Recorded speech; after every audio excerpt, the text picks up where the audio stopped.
Maggi eta euskal piratak. Euskal zen piratari. Plisti-plasta, abentura zabentura. Maggi izena dut, eta abenturak maite ditut. Gurasoek askotan esaten didate, ea zergatik sartzen naizen plisti-plasta saltsa guztietan. Zer erantzun behar diet, Ba ez naizela bakarra.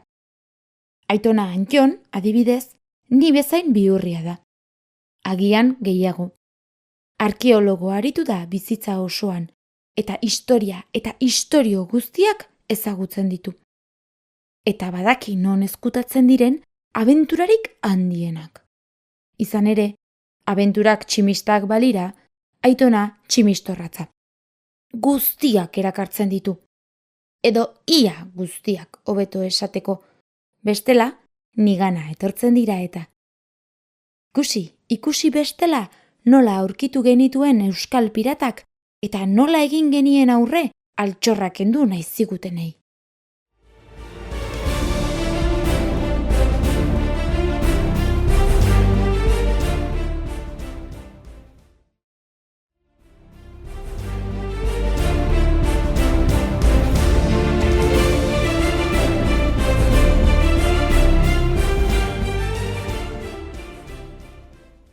Baionara bidean.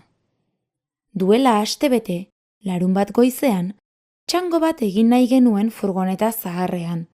Hanginen Aitona, Harriet neba txikia, gurasoak eta ni neu, 5. Baionarako asmoa genuen, Aitonak katedralera joan nahi zuen, Errobi eta Aturri ibaiak ikusi eta Euskal Museoa bisitatu. Bidea arruntetik joaten gara normalean, bazterrak hobeto goxatzeko. Abadia eremuaren ondotik igaro ginen, bai ederra, itsaslabarra jarraitu genuen, eta itsasoa eta zaldiak eta arrokak miretsi genituen. Han gindoa zen furgo zaharrean, popo, zokoako badiarantz.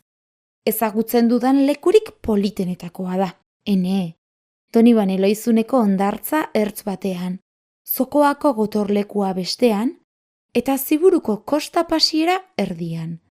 Liluragarria. Baionarako asmoa beraz, baina asmo geratu zen, eta usteak, ustel, ez baikinen inolaz ere iritsi.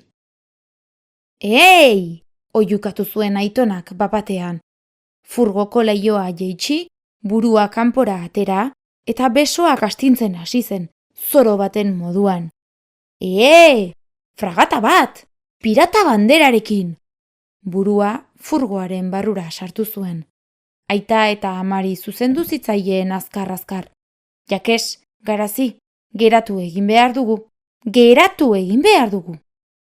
Nebak eta biok ez genuen oraindik ulertzen Aitonaren larria, baina primeran ezagutzen genuenez, bat etorri ginen, bagenekien abenturaren bat hurbil izango zela. Geratu egin behar dugu, oiukatu genuen nebak eta biok. Geratu! Gurasoak marmarka hasi ziren gogoz kontra, baina furgoa aparkatu behar izan zuten. Pirata banderadun barkua aurrean genuen. Buah!